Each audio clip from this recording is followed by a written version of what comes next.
नमस्कार दोस्तों, स्वागत है आप सभी का। एनिमल वेलफेयर पूरी की पूरी दुनिया में एनिमल राइट्स ऑर्गेनाइजेशन और एनिमल लवर्स के लिए एक टॉपिक ऑफ कंसर्न बना रहता है। हमारे भारत में एनिमल वेलफेयर के लिए prevention of cruelty to animals नाम का एक एक्ट 1960 में पास हुआ था, मगर अभी हाल ही में एनिमल क्रुएल्टी को रोकने के लिए हमारी गवर्नमेंट कुछ नए रूल्स लेकर आई है। आज इस वीडियो में हम इन सारे के सारे रूल्स को डिस्कस करेंगे विस्तार से, जो कि हर एनिमल लवर के लिए जानना जरूरी है। और क्योंकि गवर्नमेंट लेकर आई है तो करंट अफेयर पर्सपेक्टिव से भी काफी इंपॉर्टेंट है, तो आप इस वीडियो को अंत तक देखिएगा। चैनल पर नहीं हो तो सब्सक्राइब अवश्य करिएगा। Politics, economy, GK, tech, geography, science, environment and ecology की तमाम वीडियोस के लिए एक बार हमारी प्लेलिस्ट को जरूर चेक करिएगा। देखिए दोस्तों, भारत में जो मिस ट्रीटमेंट होती है एनिमल्स की, उसको रोकने के लिए, प्रिवेंट करने के लिए already prevention of cruelty to animals act इसको इम्प्लीमेंट किया गया था 1960 में।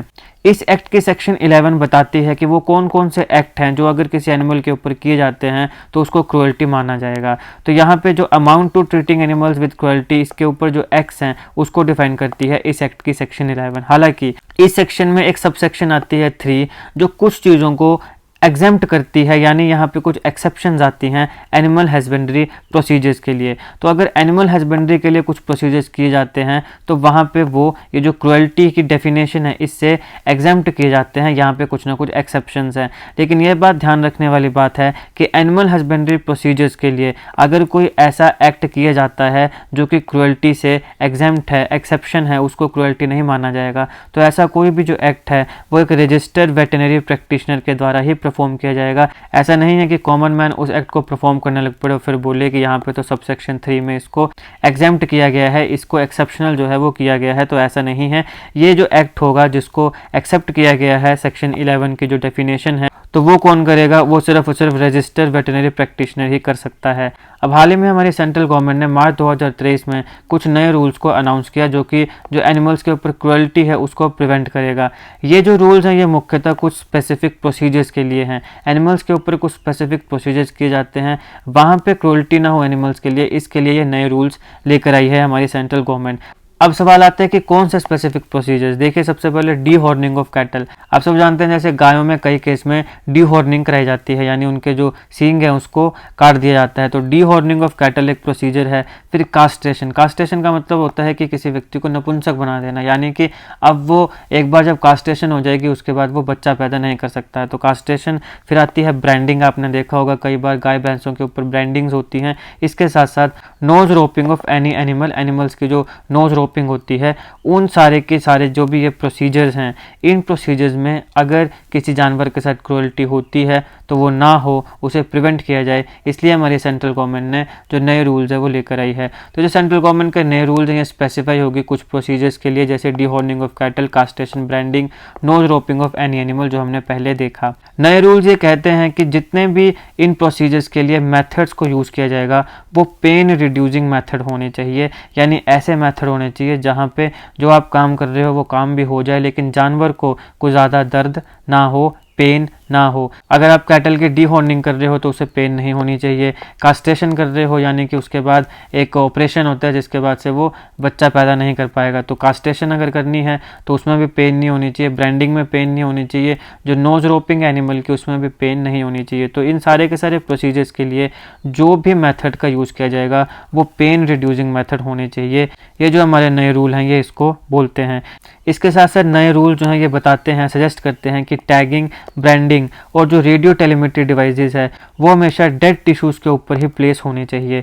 अब डेड टिश्यूज़, हमारी बॉडी में कई डेड टिश्यूज़ होते हैं। जैसे अगर ह्यूमन बींग्स की बात करें तो हमारे जो नेल्स होते हैं, नेल्स, नाखून, ये डेड टिश्यू होते हैं। उस प्रकार से गायों के केस में या एनिमल्स के केस में भी बतेरे डेड टिश्यूज़ होते हैं। तो जितने भी टैगिंग, ब्रांडिंग या रेडियो टेलीमेट्री डिवाइसेस का यूज़ किया जाएगा वो कभी भी लाइव टिश्यू के ऊपर ना किया जाए, वो डेड टिश्यू के ऊपर किया जाए, उसको डेड टिश्यू के ऊपर ही प्लेस किया जाए, चाहे वो किसी भी प्रकार का टैग क्यों ना हो। कई बार आपने देखा होगा गायों में टैग होते हैं, तो टैग हो, ब्रांडिंग हो या रेडियो टेलीमेट्री डिवाइसेस हो, उसे डेड टिश्यू के ऊपर ही प्लेस किया जाना चाहिए। ये हमारे जो नए रूल्स हैं ये सजेस्ट करते हैं।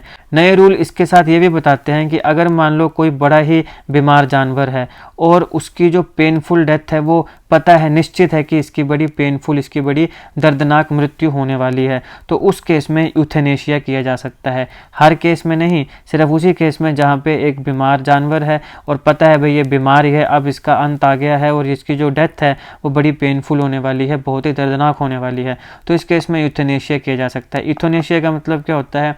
यूथेनेशिया का मतलब होता है कि जब खुद ही अपनी सर्वसहमति से अपनी जान दे देना, बेसिकली जो आसान भाषा में यूथेनेशिया का मतलब होता है।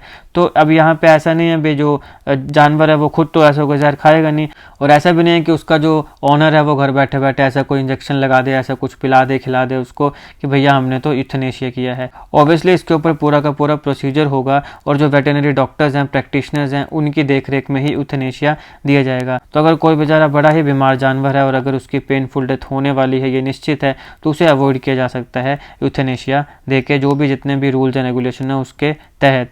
अभी हमारे यहाँ पे भारत में जितने भी animal right non profit organisations हैं, जैसे कि पेटा होगी, prevention of cruelty against animals, या फिर बाकी जितने भी ऑर्गेनाइजेशंस हैं जो कि एनिमल राइट्स के लिए काम करती हैं, उन्होंने इस प्रकार के जो नए रूल्स आए हैं इनको वेलकम किया है, इनका स्वागत किया है। और स्वागत करते हुए उन्होंने कहा कि ये हमारा भरोसा है कि जो नए रूल्स हैं, ये जो एनिमल्स की मिस ट्रीटमेंट होती है इन सारे के सारे प्रोसीजर्स में, चाहे वो कास्ट्रेशन हो, चाहे वो बाकी प्रोसीजर जो मैंने आपको बताया, ब्रांडिंग है या डी हॉर्निंग ऑफ कैटल है, इन सारे प्रोसीजर्स में जो भी एनिमल्स की मिस ट्रीटमेंट होती है ये उसे प्रिवेंट करेंगे, ये जो नए रूल्स हमारी सेंट्रल गवर्नमेंट लेकर आई है।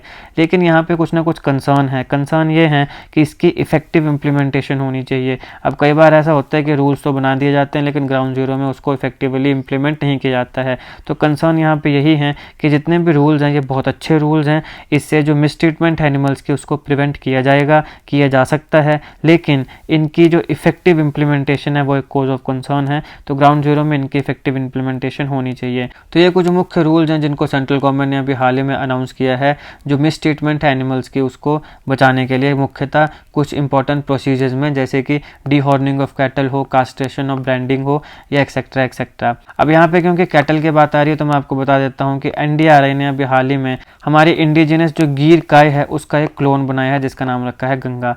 इस टॉपिक को मैंने अलग से एक वीडियो में कवर किया, अगर आप चाहें तो देख सकते हैं, लिंक आपको डिस्क्रिप्शन बॉक्स में मिल जाएगा। ये इस लेक्चर का एनालिसिस था। आई होप आपको ये वीडियो अच्छी लगी। अगर आपको अच्छी लगे तो लाइक करिएगा, शेयर करिएगा। Polity, history, economy, GK, geography, science, environment and ecology की तमाम वीडियोस के लिए एक बार हमारी प्लेलिस्ट को जरूर चेक करिएगा। जीके करंट अफेयर की ऐसी वीडियोस के लिए हमारा चैनल सब्सक्राइब करिएगा। Thank you so much for watching.